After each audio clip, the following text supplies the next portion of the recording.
అంబటి రాంబాబు అని ఒక మంత్రి కాపు కులంలో నిజంగా గర్వంగా చెప్తా ఉన్నా నేను. ఒక టైగర్ అని కూడా చెప్తా నేను. మొత్తం నాశనం చేసాం. డామిట్ కథ అర్థం జరిగింది. ఇతనైతే మంచి ఆర్టిస్ట్, డాన్స్ బాగా వేస్తాడు. సంబరాల రాంబాబుగా పేరు పొందాడు. డాన్సే కాదు, యాక్టింగ్ కూడా ట్రై చేశాడు. అప్పట్లో ఓ సినిమా కూడా యాక్ట్ చేశాడు అంబటి రాంబాబు. కాబట్టి ఇతనైతే బాగా నటిస్తాడని అతన్ని సెలెక్ట్ చేశాడు ఫస్ట్ జగన్ గారు. ఎస్, నేను చేస్తాను కాబట్టి పకడ్ బందీ ప్లాన్ వచ్చేసింది.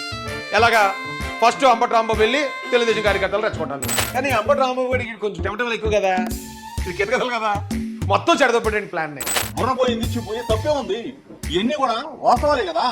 జగన్మోహన్ రెడ్డి గారు అంబటి రాంబాబు మీద చాలా కోపంగా ఉన్నారటండి. మొత్తం నాశనం చేసావు, డామిట్ కథ అర్థం జరిగింది. మొత్తం నువ్వే చేసావు Ambati. Get lost from YSRCP. నీకు నెక్స్ట్ ఎలక్షన్కి సీట్ కూడా లేదు. ఆ సీటు మీ అమ్మాయి మౌనిక ఏదో సంథింగ్ పేరుందండి, ఆవిడ పేరు, ఆవిడకి ఇచ్చేస్తున్నా, నీకు సీట్ కూడా ఏమన్నా అతలు అన్నట్టు విశ్వసనీయ సమాచారం అండి. అయితే ఏంటి, అంబటి రాంబాబు మీద మొన్న కదా జగన్మోహన్ రెడ్డి గారు వచ్చి టైగరు, కాపు టైగరు, అది ఇది అనేసి అన్నాడు. అంబటి రాంబాబు అని ఒక మంత్రి కాపు కులంలో నిజంగా గర్వంగా చెప్తా ఉన్నా నేను. ఒక టైగర్ అని కూడా చెప్తా నేను. సడన్ గా ఇప్పుడు మళ్ళీ ఇలాంటితోటి వార్త బయటకు వచ్చింది ఏంటని చాలా మంది ఆశ్చర్యపోతున్నారు. ఏం ఆశ్చర్యపోకర్లేదండి, దానికి కారణం ఏంటో ఈరోజు నేను మీకు క్లియర్గా చెప్పేస్తాను. ఇప్పుడు తిరుమల తిరుపతి దేవస్థానంలో పవిత్రమైన ఆ ప్రసాదానికి వాడాల్సిన నెయ్యిని నకిలీ నెయ్యి వాడారు. ఆ నెయ్యి 1000 రూపాయలు ఉంటుందట లీటర్ దాదాపుగా. వీళ్ళు కెమికల్స్ కలిసిన దాన్ని 50 రూపాయలకి ఎందుకు కొనేశారు, 250 కోట్లు కొట్టేశారు. సిబిఐ కూడా వచ్చి దాన్ని బయట పెట్టేసింది. CBI-led special investigation team has filed its final charge sheet. The charge sheet names 36 accused, including the directors of Bole Baba Organic Dairy, identified as the main hub producing that fake ghee. Nearly 68 lakh kgs of adulterated ghee made using palm oil and chemical additives entered the DDG supply chain between 2019 and 2024, involving transactions worth about 250 crores. ఇప్పుడు జగన్మోహన్ రెడ్డి గారి ముందున్న task ఏంటి, ఈ topic divert చేయాలి. కల్తీ నెయ్యి topic, నకిలీ నెయ్యి టాపిక్ డైవర్ట్ చేయాలి. డైవర్ట్ చేయడంతో పాటు ఇక్కడ ఒక 4 ఆర్డర్స్ అయితే వచ్చేటండి పైనుంచి. ఏంటంటే ఫస్ట్ అయితే నకిలీ నెయ్యి టాపిక్ డైవర్ట్ చేయాలి. రెండోది కాపు కొమ్మ గొడవలు రేపాలి. 3 కాపుల్ని వైసీపీకి దగ్గర చేయడం కోసం ప్రయత్నం చేయాలి. 4 బీసీలని టీడీపీకి దూరం చేయాలి. ఈ 4 టాస్కులు ఐపాక్ టీం నుంచి వైఎస్ఆర్సీపీకి అఫీషియల్గా వచ్చేసినప్పుడు ఇప్పుడు దీన్ని డైవర్ట్ చేయాలి. ఈ నకిలీ నెయ్యిలో 250 కోట్లు జగన్మోహన్ రెడ్డి గారి బ్యాచ్ కొట్టేసింది అనేదాన్ని డైవర్ట్ చేయాలంటే ఏం చేయాలి, ఏదో గొడవ జరగాలి. ఈ గొడవ చేయాలి. ఆ గొడవ చేసిన వ్యక్తి ఒక కాపు కులస్తుడై ఉండాలి. కాబట్టి ఎవరైతే బాగుంటారని చెప్పి వాళ్ళు అనుకున్నప్పుడు ఇతనైతే మంచి ఆర్టిస్టు, డాన్స్ బాగా వేస్తాడు. సంబరాల రాంబాబుగా పేరు పొందాడు. డాన్సే కాదు, యాక్టింగ్ కూడా ట్రై చేశాడు. అప్పట్లో ఓ సినిమా కూడా యాక్ట్ చేశాడు అంబటి రాంబాబు. కాబట్టి ఇతనైతే బాగా నటిస్తాడని అతన్ని సెలెక్ట్ చేశాడు ఫస్ట్ జగన్ గారు. అతన్ని సెలెక్ట్ చేయడంతో పాటు మరి బీసీల నుంచి కూడా ఒక నాయకుడిని సెలెక్ట్ చేయాలి కదా అన్నప్పుడు ఎవరిని మొత్తం బీసీ నాయకులు అందరిని అడిగితే మేము ఎవరు యాక్ట్ చేయలేమండి బాబు, మాకు వద్దండి, దేవుడితో వెంకటేశ్వర స్వామితో మేము పెట్టుకోలేమన్నారట. పెట్టుకోలేమంటే ఇక తప్పక మా గోర్ఖా రమేష్ గారిని సెలెక్ట్ చేశారు. వీళ్ళిద్దరితో అయిపోదు, ఖచ్చితంగా దీంట్లో లేడీ సెంటిమెంట్ కూడా ఉండాలని అంబటి రాంబాబు గారి భార్య గారిని అడిగారట. అమ్మా, ఇక అంబటి రాంబాబు మీద ఒక స్కెచ్ జరుగుతుంది, ఒక మ్యాటర్ అవుతుంది, నువ్వు బయటకు వచ్చి నా భర్తని ఎలా చేశారు అలా చేశారని సానుభూతి వచ్చే విధంగా, కాపు సామాజిక వర్గం మొత్తాన్ని రెచ్చగొట్టే విధంగా నువ్వు చేయాలంటే, బాబు నా వల్ల కాదు, నేను చేయలేను. ఆవిడ 1-2 సార్లు ట్రై చేసి ఉంటుంది పాపం. ఆవిడ నేను చేయలేను అన్నప్పుడు అదే ఫ్యామిలీ నుంచి ఇప్పుడు అంబటి రాంబాబు గారు వాళ్ళ కుమార్తె గారు ఉన్నారు కదండి, ఆవిడ షార్ప్ ఉన్నారు. టాస్క్ ఇస్తే టాస్క్ని చాలా పర్ఫెక్ట్గా కంప్లీట్ చేసే ఇదైతే ఆవిడ దగ్గర కనిపించింది వాళ్ళకి. సో అప్పుడు అంబటి రాంబాబు గారి భార్య గారిని ఈ ఆపరేషన్ నుంచి తప్పించి వెంటనే అంబటి రాంబాబు గారి కుమార్తెని సీన్లోకి సెలెక్ట్ చేశారు. ఇక్కడ మా గోర్ఖా రమేష్ గారికి మరి అక్కడ కూడా లేడీ సెంటిమెంట్ ఉండాలి కాబట్టి వాళ్ళ భార్య గారిని అడిగితే వాళ్ళ భార్య గారు అలాగా ఆల్రెడీ కొంచెం రాజకీయాల్లో ఉన్న వ్యక్తి కాబట్టి ఎస్ నేను చేస్తాను ఆవిడ. పకడ్ బందీ ప్లాన్ వచ్చేసింది. ఎలాగా ఫస్ట్ అంబటి రాంబాబు వెళ్ళి తెలుగుదేశం కార్యకర్తలు రెచ్చగొట్టాలి. తెలుగుదేశం కార్యకర్తలు రెచ్చగొట్టినప్పుడు వాళ్ళు ఏదో విధంగా వ్యతిరేకత చూపిస్తారు. చూపించిన వెంటనే అంబటి రాంబాబు సింపతి క్యారెక్టర్ అంటే సింపతి యాంగిల్లోకి వెళ్ళాలి, స్క్రిప్ట్ అది. కానీ అంబటి రాంబాబు గారికి కొంచెం టెంపటం ఎక్కువ కదా, ఇది కెతకలు కదా, మొత్తం చెడదొప్పండి ప్లాన్ని. ఎలా చెడదొప్పడి చెప్తాను. అయితే అంత ప్లాన్ ప్రకారం జరిగిందండి, అంతా ప్లాన్ ప్రకారం జరిగింది. జగన్ గారు అనుకున్నట్టు ఈ నకిలీనే విషయాన్ని టాపిక్ చేయడం కోసం అక్కడ గొడవ జరిగింది. ఆ గొడవలో అంబటి రాంబాబు రెచ్చగొట్టాడు టీడీపీ వాళ్ళని.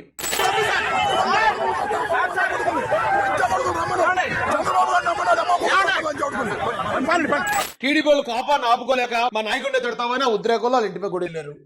ఆ వెళ్ళిన తర్వాత అక్కడ జరిగిన దాడిలో ఖచ్చితంగా వైసీపీ కూడా కలగపలు ఉంటారు, వీళ్ళు ముందేసేస్తారు రాళ్ళు, అది కూడా జరిగింది. ఆ తర్వాత ఈ జోకర్ మా జోగి గోర్ఖగడ ఉన్నాడు కదా, టైం కాడు కూడా వచ్చి ఆడు తిట్టాడు.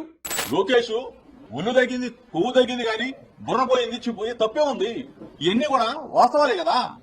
ఆడి తిడుతులో అక్కడ ఉన్న తెలుగుదేశం కార్యకర్తలు కోపంతో అతని ఇంటి మీదకి వెళ్ళారు. తర్వాత వాళ్ళ భార్య గారు వచ్చారు, ఆవిడ వాయిస్ ఇచ్చారు. ప్లీజ్ బీసీ బలహీన వర్గాలారా, ప్లీజ్ నా భర్తని మమ్మల్ని కాపాడండి, ప్లీజ్ ప్లీజ్ ప్లీజ్ మిమ్మల్ని వేడుకుంటున్నాను. చూడండి బాగా అరాచక పాలన చూడండి, మనుషులు అన్నది మర్చిపోయి రాక్షసంగా ప్రవర్తిస్తున్నారు. అలాగే అంబటి రాంబాబు గారు కుమార్తె గారు వచ్చారు, ఆవిడ మాట్లాడే అంతా పర్ఫెక్ట్ గా ఉంది, అంతా బాగానే మేనేజ్ చేసామే, మరి ఎక్కడ దొరికేసాం అన్నప్పుడు వాళ్ళు ఆలోచించినప్పుడు ఇప్పుడు తెలిసిందేటండి అసలు ఎక్కడొచ్చింది ఆ ప్రాబ్లం అని. మొత్తం ఈ ప్లాన్ మొత్తం చెడదప్పింది అంబటి రాంబాబు చెడదప్పడేటండి. ఎలా చెడదప్పుడు వాడికి ఇచ్చిన క్యారెక్టర్ ఏంటి, ఓ 4 దెబ్బలు తినో, లేకపోతే జనం ఇంటి మీదకి వచ్చినప్పుడు వాడిని సెంటిమెంట్ క్యారెక్టర్ ఇమ్మన్నారట. సెంటిమెంట్ క్యారెక్టర్ అంటే చూసారా ఎలా నా మీద దాడి జరిగిందో, నా మీద ఇలా దాడి జరుగుతుంది, దయచేసి నన్ను క్షమించండి, లేకపోతే నా మీద దాడి చేయకండి, నన్ను వదిలేయండి, నా ప్రాణాలకే రక్షణ కల్పించండి, కాపు సోదరులారా నన్ను ఇలా చంపేస్తున్నారు, ఇలా ఆ డైలాగ్ ఇచ్చారండి వీడికి. ఈ డైలాగులు మనం చదవటం మానేసి రండి ఎవడొస్తాడు రండి నాకు ఒక్క కూడా భయపడదు అది ఇది అని చెప్పి అక్కడ పవర్ఫుల్ డైలాగ్ చెప్పేశాడు. చంద్రబాబు నాయుడు గారిని తిట్టేశారంట. చంద్రబాబు నాయుడు గారు లోకేష్ గారు కలిసి రాంబాబు గారిని వాళ్ళు అరెస్ట్ చేయాల్సిందే అన్నారంట. చేసుకోండి, సిద్ధంగా ఉన్నాను, ఇప్పుడే కాదు ఇప్పటి నుంచో సిద్ధంగా ఉన్నా. చెప్పా నేను, నీ రెడ్ బుక్ నా కుక్క కూడా లెక్క చేయదని చెప్పా. నువ్వు అరెస్ట్ చేస్తే అరెస్టుకు సిద్ధంగా ఉన్న, బెయిల్ కూడా వాళ్ళని వాళ్ళను. సరే చెప్తే చెప్పాడని పాపం అప్పటికి జగన్మోహన్ రెడ్డి గారు మరుసటి రోజు వెళ్ళారు కదా, ఆయన కవర్ చేశాడు. అంబటి రాంబాబు అంటే కాపు టైగర్, అంబటి రాంబాబు క్షమాపణ కూడా అడిగాడు, ఎంతో అతన్ని మెచ్చుకుని అతను శాలువా కప్పాలి అని అతను సాఫ్ట్ చేయడానికి, అంబటి రాంబాబు మీద సానుభూతి రావడానికి పాపం డైరెక్టరే జగన్మోహన్ రెడ్డి గారే రంగంలో దిగారు మరుసటి రోజు. ఆయన ఇంటికి వచ్చి ఇంట్లో తాను ప్రెస్ మీట్ కూడా పెట్టి, ఆయన పెద్ద మనిషి కాబట్టి, సంస్కారం ఉన్న వ్యక్తి కాబట్టి ఆయన నేను తిట్టకుండా ఉండాల్సింది అది కూడా చింతిస్తూ చెప్పాడు. అందరి సంస్కారం ఉన్న వ్యక్తిని నిజంగా చేతనైతే పొగడాలి, నిజంగా చేతనైతే పొగడాలి. అంబటి రాంబాబు అని ఒక మంత్రి, కాపు కులంలో నిజంగా గర్వంగా చెప్తా ఉన్నా నేను, ఒక టైగర్ అని కూడా చెప్తాను నేను. మీకు గుర్తుందే కదండి, ఎప్పుడైతే అతను అరెస్ట్ చేసి తీసుకెళ్ళిపోయారో మరుసటి రోజు జగన్ గారు వచ్చి అతని మీద సానుభూతి వచ్చే విధంగా మాట్లాడాడు. సరే కరెక్ట్గా సానుభూతి వస్తుంది అనేటప్పటికి వాళ్ళ అమ్మాయి గారిని దింపారు. వాళ్ళ అమ్మాయి గారు దిగి దేవటంతో ఆవిడ మాత్రం అసలు ఇచ్చిన స్క్రిప్ట్ ఏదైతే ఉందో ఇచ్చిన దానికన్నా బాగా చేశారటండి. ఆవిడ యాక్చువల్గా కాపులు రెచ్చగొట్టాలి, అది ఆవిడకి ఇచ్చిన టాస్క్. అయితే అంబటి రాంబాబు ప్రవర్తన వల్ల కాపులు వైసీపీకి అనుకూలంగా వెళ్ళటం మానేసి వైసీపీని బండ బూతులు చేస్తున్నారండి వేళ. మరి ఎందుకంటే సరిగ్గా యాక్ట్ చేయలేదు కదా. అయితే ఇక్కడ ఒకసారి మేడం గారు మాట్లాడిన మాటలు ఒకసారి మీరు వినండి. కాపు సామాజిక వర్గంలో నేను పుట్టినందుకు చాలా గర్వపడుతున్నాను. అయితే ఇవాళ మీ బలం చూసుకొని కాపు కులస్తులందరూ ఆళ్ల పట్లే ఉన్నారు అనే ఒక బలాన్ని చూసుకొని ఇవాళ కాపు మహిళలమైన మమ్మల్ని తిడుతూ కాపు అనే కుల ప్రస్తావనతో పాటు మా ఇంటి మీద దాడి చేసి ఇవన్నీ పగలగొట్టారు. మీ కాపులందరూ మీ వైపు ఉన్నారని చెప్పి వాళ్ళకి నచ్చని వాళ్ళని కాపు కులం స్టాంపు వేసి దాడి చేసి ముక్కుమ్మడిగా, ఇది ఆలోచించుకోవాలి పవన్ కళ్యాణ్ గారు. చాలా బలపడి చేసిందండి ఆవిడ గొంతు గద్గద స్వరం, అంటే ఏడుపును ఆపుకుంటూ మాట్లాడుతున్న విధంగా కాపు కాపు అని కాపులందరినీ కూడా ఆవిడ ఏకం చేసే ప్రయత్నం, కాపులందరినీ రెచ్చగొట్టే ప్రయత్నం, వాళ్ళు ఇచ్చిన దానికన్నా వాళ్ళు చెప్పిన దానికన్నా చాలా బెటర్గా చేసిందటండి ఆవిడ. అందరూ చాలా హ్యాపీ అయిపోయారు, మొత్తం వైసీపీ వాళ్ళందరూ. ఓకే కరెక్ట్గా వెళ్ళిపోతుంది, మన ప్లాన్ అనుకున్నట్టు వెళ్ళిపోతుంది. కాపుల్లో అంబటి ఫ్యామిలీ మీద సానుభూతి వెళ్ళిపోతుంది, ఎందుకంటే అమ్మాయి చాలా మనం చెప్పిన దానికన్నా బాగా చేసింది, అంతా బాగుంది అనుకునే క్రమంలో చెడగొట్టాడండి. ఇప్పుడు ఆవిడంతా సెంటిమెంట్ పండిస్తూ ఆవిడ ఆ ఏడుపును ఆపుకుంటున్నట్టు ఆవిడంత అలా మాట్లాడింది కదండి. అదే టైంకి కరెక్ట్గా అంబటి రాంబాబు కూడా దేనవదనం వేసుకుని ఇలా దేనంగా నీరసం వచ్చేసినట్టు, లేదా జైల్లో తనకేదో ఇబ్బందులు ఎదుర్కొంటున్నట్టు, జైల్లో తనను హింసిస్తున్నట్టు, నన్ను ఇంత ఇలా చేస్తారా అని చెప్పి కాపు సామాజిక వర్గాన్ని అడ్రస్ చేస్తూ నన్ను కాపాడండి రక్షించండి అని చెప్పి ఆ టైపులో ఉండమని చెప్పారట. ఈడి కితకితలకి ఈడు ఏం చేశాడు ఇవ్వండి ఒకసారి.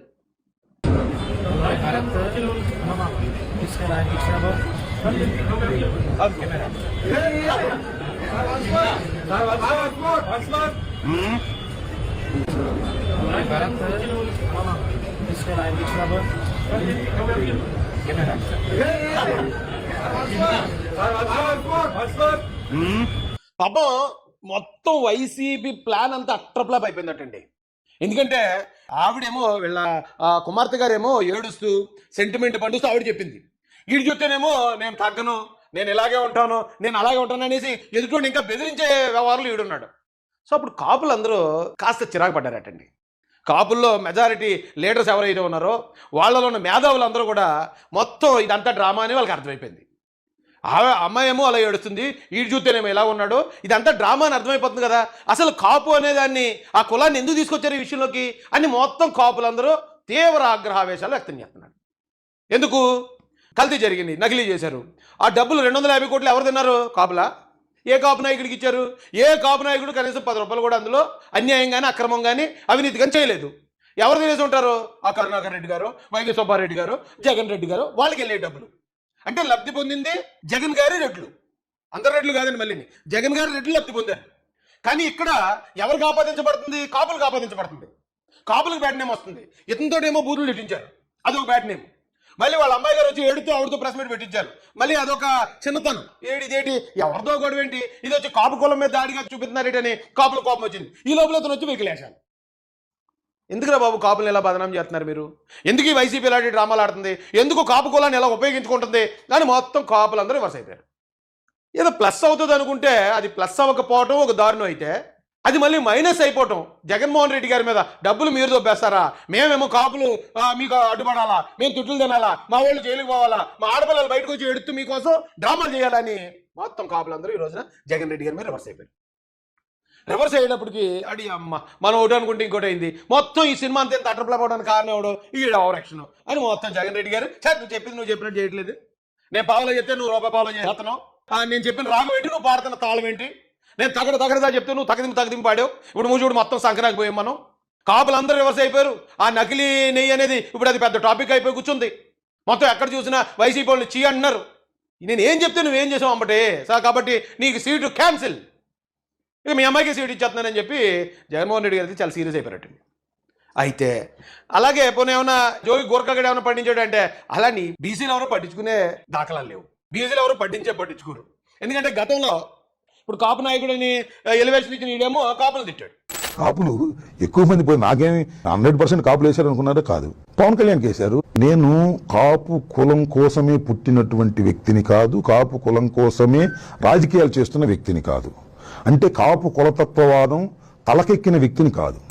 తెలివి తక్కువ వాళ్ళు కాపులు అని నా ఉద్దేశం. వాళ్ళల్లో వాళ్ళు కొట్టుకుని ఇబ్బంది పడతారు కదా. తెలివి తక్కువ వాళ్ళు, ఆవేశపరులు, మాంసాన్ని ఎక్కువ తింటారు, మందు బాగా తాగుతారు, ఇవన్నీ ఉన్నాయి లక్షణాలు. నేను కాపుల కోసం వచ్చిన ఏం కాదు, ఆ కాపులు తాగుతారు, కాపులు ఇచ్చేస్తారు అచ్చేస్తారని కాపులు తిట్టినోడిని కాపు నాయకుడిగా పెట్టాలని చూశారు. ఆడేమో బీసీ నాయకులు, అమర్నాథ్ అనే కుర్రోడు బీసీ కుర్రోడిని చంపెత్తే వైసీపీ నాయకులు, అక్కడికి బీసీ నాయకులు వెళ్తే కులాన్ని తాకట్టు పెట్టుకుని బతకూడదు, కులాన్ని ఎందుకు ఉపయోగిస్తారు మీరు అని బీసీ నాయకులు తిట్టినోడేమో ఆడు. ఎంతకాలం పాటు కులాన్ని తాకట్టు పెడతారు మీరు? కుల సంఘాలుగా వచ్చిన మీ పెద్దలు కూడా అడుగుతా ఉన్నా, కులాలు కూడి పెడతాయా? వీళ్ళిద్దరిని ఆయనేమో బీసీ నాయకుడికి కాపు నాయకుడిగా, అంటే వీళ్ళ స్క్రిప్ట్ కరెక్టే, రాసినోడు పర్ఫెక్ట్గా రాశాడు, స్ట్రాటజీ ప్లానింగ్ కూడా కరెక్టే. కాకపోతే ఎంచుకున్న క్యారెక్టర్లు చాలా బ్యాడ్ అయిపోయాయండి. క్యారెక్టర్లే చాలా రాంగ్ డెసిషన్ తీసుకున్నారు. ఎప్పుడైతే క్యారెక్టర్లు రాంగ్ డెసిషన్ ఉన్నాయో మొత్తం సినిమా ట్రబుల్ అయిపోయిందండి. అప్పటికి ఆ గోర్ఖాగడ్ మాటలు నమ్మలేదు, కానీ వాళ్ళ భార్య గారు వచ్చిన మాటలు మళ్ళీ కొంచెం ఎఫెక్ట్ చూపించాయి. నాకు తెలిసి నెక్స్ట్ ఎలక్షన్కి గోర్ఖాగడ్ కూడా కట్ చేసి వాళ్ళ భార్య గారికి టికెట్ ఇచ్చే పరిస్థితులు కూడా ఉన్నాయి. ఎందుకంటే వైసీపీ స్ట్రాటజీ, వాళ్ళు ఇచ్చిన స్క్రిప్టు యథాతథంగా ఆవిడ చేయగలిగింది. ఇక్కడ కూడా వీడు చేయలేకపోయాడు, కానీ వాళ్ళ అమ్మాయి గారు చేయగలిగారు. సో వాళ్ళు చెప్పింది చెప్పినట్టు, అంతకన్నా ఇంకా హావభావాలు పండిస్తూ ఏడుపు గద్గద స్వరాలతో వీళ్ళిద్దరూ బాగా చేశారటండి. వీళ్ళిద్దరికి మంచి మార్కులు పడ్డాయట ఐపాక్లో. లేదంటే మనం ఇచ్చిన స్క్రిప్ట్ కన్నా వీళ్ళు చాలా బాగా చేశారు. మొత్తం పెట్ట చేసింది అంబటి రాంబాబు కూడా, గోర్ఖా రమేష్ గడే. వీళ్ళ వల్లే మొత్తం ఇప్పుడు ఈ ప్లాన్ అంతా నాశనం అయిపోయింది. అటు బీసీలు కూడా ఏంటి అసలు ఈ నకిలీ నెయ్యిలోకి బీసీలు ఎందుకు తీసుకొచ్చారు? వెంకటేశ్వర స్వామికి బీసీలకి ఎందుకు గొడవ పెడుతున్నారు? వెంకటేశ్వర స్వామికి కాపులకి ఎందుకు గొడవ పెడుతున్నారు? అసలు మేము వెంకటేశ్వర స్వామికి మేమేమి అన్యాయం చేసాం? అన్యాయం చేసిన ఆ వైసీపీ జగన్ రెడ్డిలు బాగానే ఉన్నారు, ఇది తీసుకొచ్చి మాకు కాపులకి బీసీలకి అంటగడుతున్నారు ఏంటని అని ఇప్పుడు ఆ నాయకులందరూ తీవ్ర ఆగ్రహంతో ఉన్నారు వైసీపీ మీద. అంటే ఒకసారి మిస్ఫైర్ అయిపోతాయండి ఇలాగే స్ట్రాటజీ.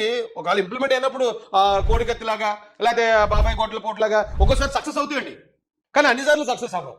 అప్పుడేంటి వివేకానంద రెడ్డి గారు మాట కానీ కోడికత్తి డ్రామా కానీ డైరెక్టర్ జగన్ గారు సీన్లోకి వచ్చారు. ఆ డైరెక్టర్ యాక్టర్ అయితే ఎలా ఉంటుందండి? మామూలుగా ఉంటుందా? ఎవరైతే చెప్పారో ఎవరైతే డైరెక్టర్ చేస్తారో వాళ్ళే వచ్చి యాక్ట్ చేశారనుకో ఇంకా బాగుంటుంది కదా అవుట్పుట్. అప్పుడు మీరు గొడ్ల పోటీ ఒకసారి గొడ్ల అది వివేకానంద రెడ్డి గారు గుర్తు తెచ్చుకోండి. మా నాన్న అప్పుడే చచ్చిపోయాడు చంద్రబాబు నాయుడు గారి హయాంలోనే, మా తాత చంద్రబాబు నాయుడు గారి హయాంలోనే, నా మీద కోడికత్తి చంద్రబాబు నాయుడు గారి హయాంలోనే, నా చంద్రబాబు ఇప్పుడు మా బాబాయ్ చంపించా. బా అసలు ఏం యాక్టింగ్ అండి అది. మొట్టమొదటిగా మా తాతని చంపారు. ఆ రోజు ముఖ్యమంత్రిగా ఉన్న వ్యక్తి ఇదే చంద్రబాబు నాయుడు గారు. ఆ తర్వాత మా నాన్నని చంపారు. దాని తర్వాత నన్ను చంపాలని ప్రయత్నం చేశారు. సాక్షాత్తు ఎయిర్పోర్ట్ లోనే ఎవరు వెళ్ళలేని ప్రదేశంలోకే ఏకంగా కత్తులను తీసుకొని వచ్చి డైరెక్ట్ గా తెలుగుదేశం పార్టీతో సత్సంబంధాలు కలిగిన వ్యక్తి ఈ దాడి చేశాడు. 3 చోట్ల చూస్తే 3 చోట్ల ఒకే ఒక వ్యక్తి కనిపిస్తాడు, చంద్రబాబు నాయుడు గారు. నాన్నగారు ప్రతిపక్షంలో ఉన్నప్పుడు రాజారెడ్డిగా అబ్బని చంపినప్పుడు చంద్రబాబు నాయుడే. నాన్నగారు హెలికాప్టర్ క్రాష్ చనిపోయినప్పుడు అసెంబ్లీలో అన్న మాటలు చంద్రబాబు నాయుడు గారే. నా మీద దాడి జరిగినప్పుడు చంద్రబాబు నాయుడు గారే ముఖ్యమంత్రిగా ఉన్న వ్యక్తి. మళ్ళీ ఇవాళ చిన్నాన్న మీద దాడి జరిగిన నేపథ్యంలో ముఖ్యమంత్రిగా ఉన్న వ్యక్తి మళ్ళీ చంద్రబాబు నాయుడు గారే. ఎక్కడ చూసినా కూడా కాన్స్పిరసీ థియరీ కనిపిస్తా ఉంది. అద్భుతం కదా, జనాలు మామూలు కాదండి. 2 రాష్ట్రాల ప్రజలు, తెలుగు వాళ్ళు ప్రతి ఒక్కరు నమ్మేశారు. దాదాపు 10 కోట్ల మంది నమ్మారు. చేస్తే యాక్టింగ్ అలా చేయాలి, అంతేగాని నువ్వు యాక్ట్ చేయమంటే ఓవర్ యాక్టింగ్ చేస్తే, యాక్ట్ చేయాలంటే ఓవర్ యాక్టింగ్ అన్నాడని లాగిపెట్టి కొడతాడు చూడండి. బ్రహ్మానందం గారి సినిమాలో ఉంటుంది సీను, ఎట్రా ఎట్ట అంటే ఏంటని అలా కొడతాడు. ఇప్పుడు జగన్ గారు కానీ బయటకు వచ్చాడంటే నేను ఏం చెప్పాను, నువ్వేం చేశారో బాబు, అలాగే మొత్తం పెంట చేస్తారండి. కానీ ఒక రకంగా ఈ అంబటి రాంబాబు, జోగి రమేష్ ఒక రకంగా రాష్ట్రాన్ని కొంచెం కాపాడారండి. ఎందుకంటే కులం గొడవలు రేపడానికి తగ్గ పెర్ఫార్మెన్స్లు చేయకపోవడం వల్ల కులం గొడవలుగా మారలేదు. నాకు చాలా సింపుల్గా కులం గొడవలు అయిపోయినండి. గుంటూరు అంటే గుంటూరులో కమ్మస్ ఎక్కువ మంది ఉంటారు, కాపులు ఎక్కువ మంది ఉంటారు. కాబట్టి వాళ్ళిద్దరికీ ఒకసారి కనుక లింక్ తగిలించి వదిలేస్తే ఇంకా మంటలు ఆరవండి. ఇక్కడేమో బీసీల మీద తెలుగుదేశం దాడి చేస్తుందని, తెలుగుదేశం అంటే బీసీల పార్టీ, అందులో ఉన్న బీసీలను ఎలాగైనా సరే మ్యానిపులేట్ చేద్దామని ప్రయత్నం చేశారు. చాలా పెద్ద దాడి జరిగింది తెలుగుదేశం పార్టీ మీద. అయితే కాకపోతే ఇక్కడ ఈ క్యారెక్టర్లు, పెయిడ్ ఆర్టిస్టులు ఉన్నారు కదా, ఆర్టిస్టులు పావల ఆర్టిస్టులను పెట్టేశారు. క్యారెక్టర్ తగ్గ ఆర్టిస్టుని పెట్టకుండా వేరే ఆర్టిస్టులు పెట్టేసుకున్నారు. పెట్టేయడం వల్ల అక్కడ సినిమా ట్రప్లాప్ అయిపోయిందండి. కానీ వీళ్ళిద్దరికి మాత్రం మంచి మార్కులు పడ్డాయండి. అంబటి రాంబాబు గారు వాళ్ళ అమ్మాయి గారు ఒకరు, అలాగే జోగి రమేష్ గారి ఆ భార్య గారికి, వీళ్ళకి మంచి మార్కులు అయితే పడ్డాయట. వైసీపీ ఏది చెప్పినా యాజ్ ఇట్ ఈజ్ వాళ్ళు తీసుకెళ్లారు. కాబట్టి అంబటి రాంబాబుకి, జోకర్ రమేష్కి సీట్లు కట్ చేసి వీళ్ళిద్దరికి ఇవ్వండి చెప్తారు.